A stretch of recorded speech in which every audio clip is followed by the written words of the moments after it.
Hey there, welcome to Foxbox. My name's Tommy Danger, otherwise known as Firefox. Today we're going to get into what I like to call linear Wick isolations. And linear Wick isolations, there are many different kinds of ways of doing it, so I'm going to be teaching basically the concept design as well as throwing in a few moves and how to transition with them. There's several tutorials, like I said, online that you can use, such as fan artist Corey White. She has a nice series of linear Wick isolation examples that you can utilize. So be sure to check her out. So here we go. The first one we're going to do is a horizontal linear Wick isolation. And what a horizontal linear Wick isolation is, with most linear Wick isolations, you're going to be following a straight line somewhere in whatever plane that you're currently using. And at anywhere on that line, the wicks have to be following along the length of that. A good way to also keep in mind is that the wicks are going to be mirroring each other. So it gives kind of a sort of ratchet effect when it's moving.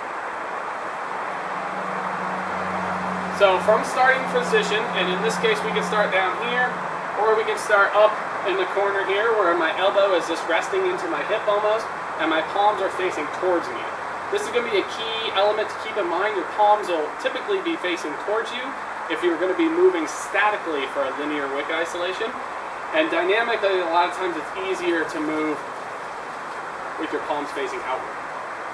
So what we want to do is, on this horizontal plane, my fans are pointing almost like an arrow. Most designs of fans have this like arrow-like design, arrow-like shape to it in some way, shape, or form.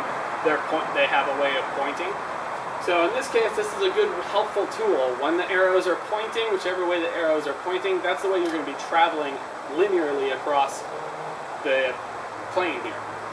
So what I want to do is, my fans are now currently pointing to my right, and I'm going to be pulling in on them so that my wicks hit that line, and they're going to be mirroring each other as they hit that line and come all the way across to the other side.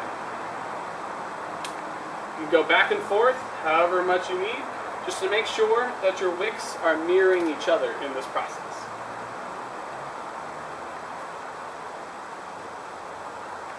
The same is true for a vertical linear Wick isolation. My arrows are now pointing upwards, so I'm just going to be pulling in as if I have an invisible line straight up my body to the top. And I'm going to be pulling in with them, mirroring each other all the way up. When they're up here, you notice my fan arrows are pointing downward, so I can just pull with them. That's vertical, and this is horizontal. Now if you notice, a lot of my transitions, just really quickly to get into a horizontal from a vertical position, or from a vertical into a horizontal position, a lot of them are going to be a static movement in this like sort of quarter circle here, and pulling my fan up with it and out to it. So in order to do this, if we have this little bit of a lean here, if you notice my arrows, by swinging my fans from side to side, my arrows are pointing now in the diagonal plane, in different sections of the 9 grid in our wall plane. So I can actually pull with them at any point on that spot and move them however I need to, and also put them back.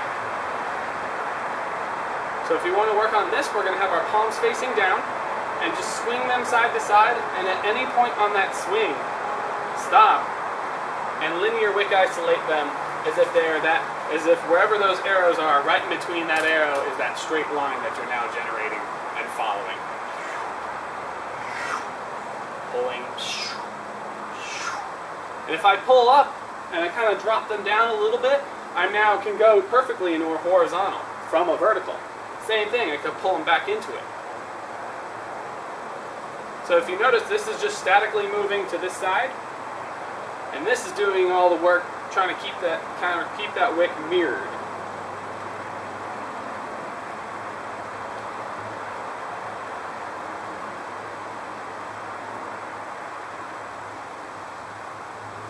Alright, so next we're going to be working on what's called 3D linear Wick isolations. Again, this is just going to be a conceptual design. There's plenty of movement tutorials online for this video, which is why I'm just going to go over basic understanding of how to do this motion. For a 3D isolation, and I'll use this example here, for that. And the way to do this is we're still going to keep a mirrored action with our wicks, and we're still following a line. For this instance, if I'm moving horizontally across, and I stop at a random point on this line, and I create a new line that's going to be also horizontal, but coming out in front of me, that's going to be a 3D plane now. I'm now making a nice plus sign laying down just right in front of me. So I'm going to follow that. I'm going to come into this point and I'm going to stop. If I stop, typically where I'm stopping is my two wicks here are meeting in a mirrored action, and I could take those two wicks and follow that new line out, again mirroring each other, and that folds them down. In order to get back, I could simply just pull back, or if I want to add something to this, I can travel along the length of that plane by just flipping them over.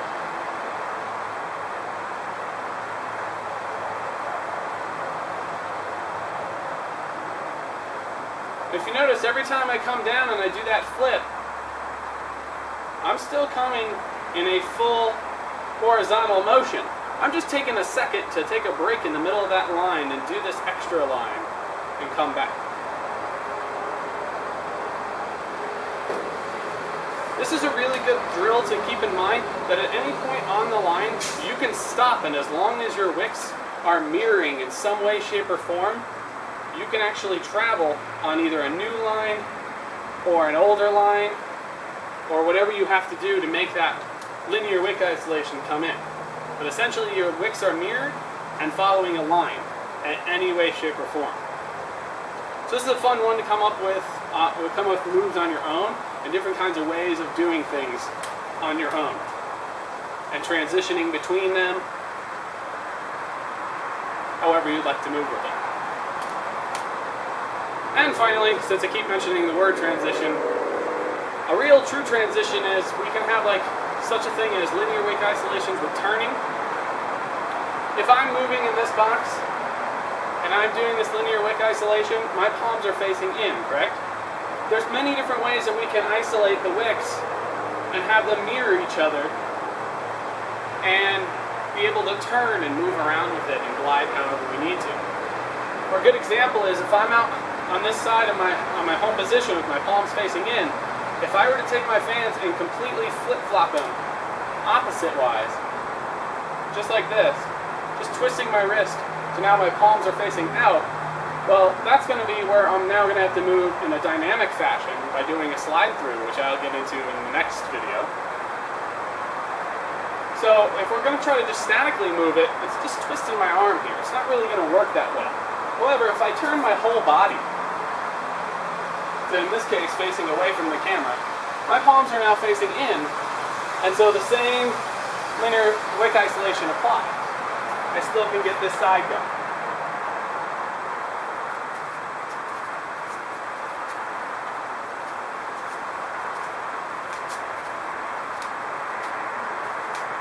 Typically when I pivot also, just to keep in mind, I typically use my left leg and pivot back and leave my right foot to just rotate.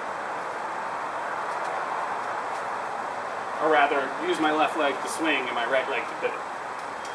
So when we're at this point, we can flip these fans like this, right? There's also a way of, if my palms are facing again towards me, and I have them flipped out this way, we could always flip them completely over. Almost taking the entire set that we're doing and isolating it in the middle to flip right here. And then we have that again. Same motion again.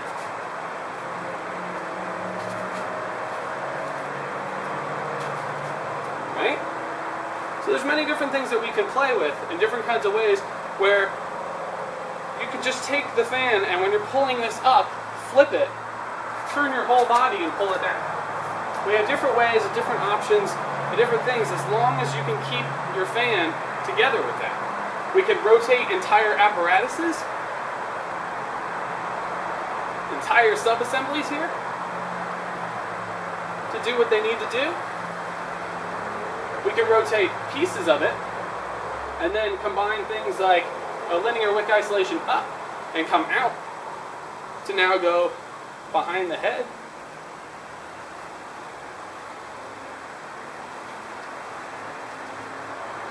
There's many different transitions and processes to fold to set yourself up for the next linear wick isolation.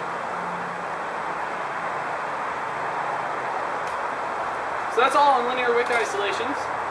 I hope that you guys can actually get a lot out of this, and a lot of different ways you can move with these lines and move at different points in the line by just simply rotating your fan in a nice static motion to transfer wherever it's going to move.